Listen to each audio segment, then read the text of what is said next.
Alabado sea Allah, soberano del día del juicio, Señor del universo. Solamente a Él nos encomendamos, solamente a Él pedimos perdón y solamente a Él pedimos la guía.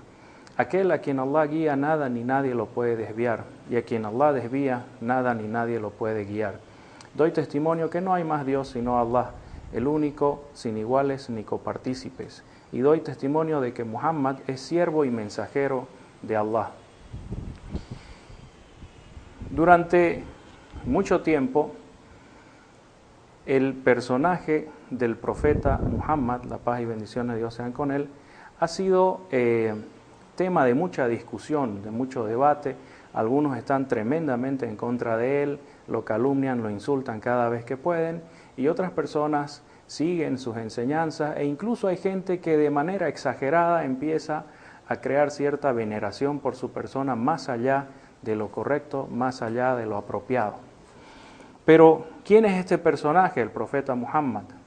Primeramente, tratando de aclarar un poco su naturaleza, trataremos de ver qué es lo que dice Dios sobre su profeta, qué es lo que dicen sus familiares, qué es lo que dicen sus discípulos, y trataremos de una manera muy breve de presentar los rasgos más importantes de su vida. Primeramente citaremos algunos versos del Sagrado Corán que hablan sobre el profeta Muhammad. Dice Dios en el Sagrado Corán: ciertamente se os ha presentado un mensajero de entre vosotros, que se apena por vuestras adversidades, se preocupa y desea que alcancéis el bien e ingreséis al paraíso, y es compasivo y misericordioso con los creyentes. Dice también: Dios ha agraciado a los creyentes enviándoles un mensajero de entre ellos, que les recita sus preceptos, les purifica y les enseña el libro y la sabiduría. Antes se encontraban ellos en un extravío evidente. También dice Dios dirigiéndose al profeta Muhammad: y no te enviamos, Muhammad, sino como misericordia para los mundos. También le dice Dios al profeta Muhammad: y hemos elevado tu reputación hasta ser mencionado junto con Dios en el testimonio de fe. Esa es una explicación de lo que significa haberle elevado su reputación. También le dice Dios al profeta Muhammad en el Sagrado Corán: ciertamente eres de una naturaleza y moral grandiosa. En fin, descripciones del profeta Muhammad en el Sagrado Corán no hay muchas, la verdad. Incluso es interesante ver que se lo menciona a él solamente 3 veces de nombre, siendo que profetas como Jesús o Moisés son mencionados muchas más veces en el Sagrado Corán. Pero el profeta Muhammad es el mensajero al cual se le reveló el Sagrado Corán, y ya sea mencionado por nombre o no, es el personaje clave en este mensaje del Islam en su última versión. Veremos ahora algunos testimonios de familiares y seguidores del profeta Muhammad respecto a él. Dice, por ejemplo, Abu Huraira era de tez blanca, bien conformado y de mediana estatura.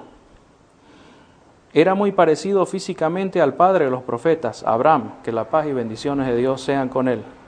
Y dice su esposa Aisha, que Dios se complazca de ella, dijo: su moral era el Corán. También Aisha mencionó que nunca golpeó a nadie con su mano, excepto cuando estaba combatiendo por la causa de Dios. Nunca golpeó su mano a un sirviente ni a una mujer.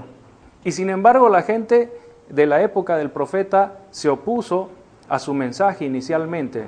Tuvo muchos enemigos. Uno de ellos es Abu Sufyan. Abu Sufyan fue consultado cuando aún no era musulmán sobre el carácter del profeta Muhammad, y él dijo muy sinceramente que era uno de los más nobles de su gente, que siempre fue generoso, que invitaba a la gente a mantener los lazos familiares, a la caridad, y que nunca se le conoció como mentiroso, que incluso se lo mencionaba como el fidedigno, es decir, una persona que era digna de confiar en él, el confiable.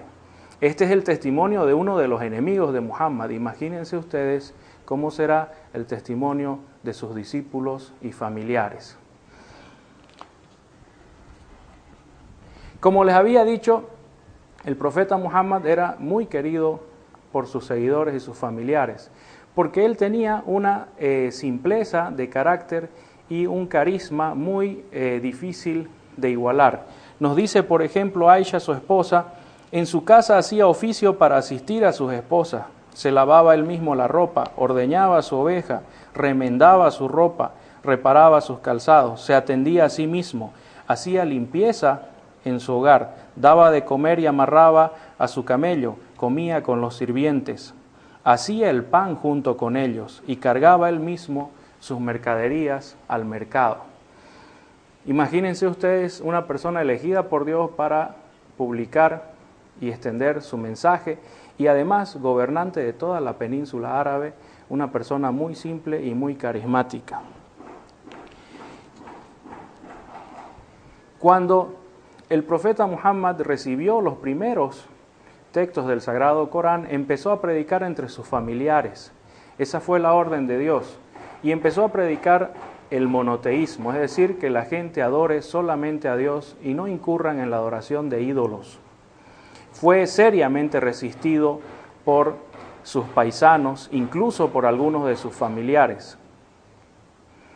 Esto generó una creciente dificultad para él y para sus seguidores. Fueron perseguidos, fueron amedrentados, fueron dañados físicamente, hasta que después de 13 años de estar predicando en su ciudad natal, la Meca, Dios le autorizó a emigrar a otra ciudad donde ya tenía un grupo bastante grande de seguidores que se comprometieron a darle refugio y a seguirlo en su prédica.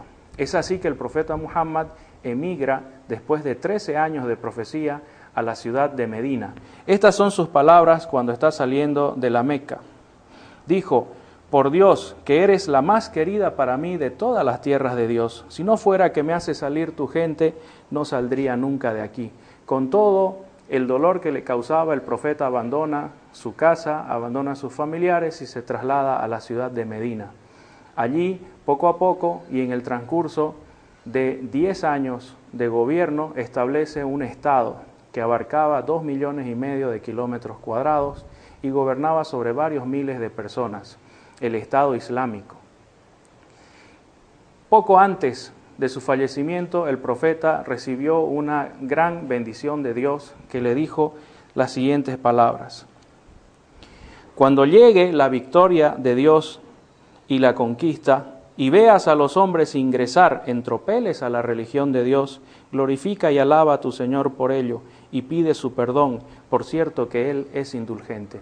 Esto era un anticipo de la conquista de la Meca, y era también un anticipo de que miles de personas se convertirían al Islam en vida misma del profeta.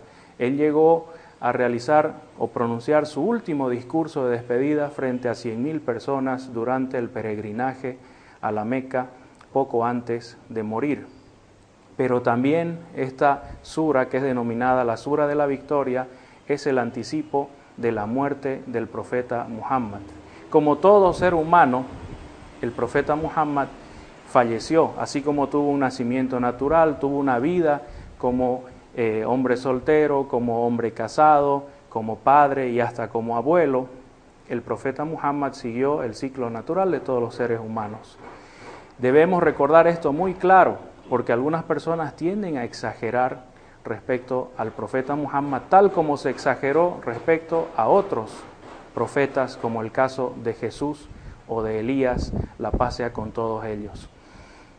Ante todas estas diferentes actividades realizadas por el profeta, debemos recordar que él prácticamente hizo un esfuerzo sobrehumano para predicar el Islam y se esforzó mucho de que el Islam sea bien entendido y que sea bien registrado. Se preocupó de que el Sagrado Corán esté todo reunido y puesto por escrito antes de su fallecimiento. Se preocupó de enseñar a leer y a escribir. Incluso cuando capturaba un enemigo en el combate, si este enemigo sabía leer y escribir y le enseñaba a los musulmanes a leer y escribir, era después liberado. Creó un gran movimiento cultural que después derivaría en la Edad de Oro del Islam durante la Edad Media. Bueno, hay muchas cosas que se pueden conversar sobre el profeta Muhammad.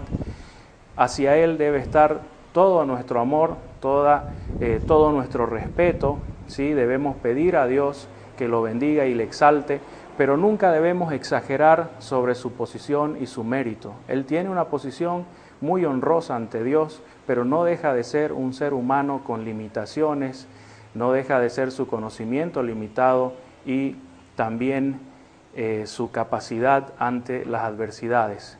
Dios le instruyó al profeta que nos enseña a nosotros cuál era su posición cuando le dijo que le diga a la gente: si yo conociese los secretos de la tierra y de lo oculto, me enriquecería sin duda.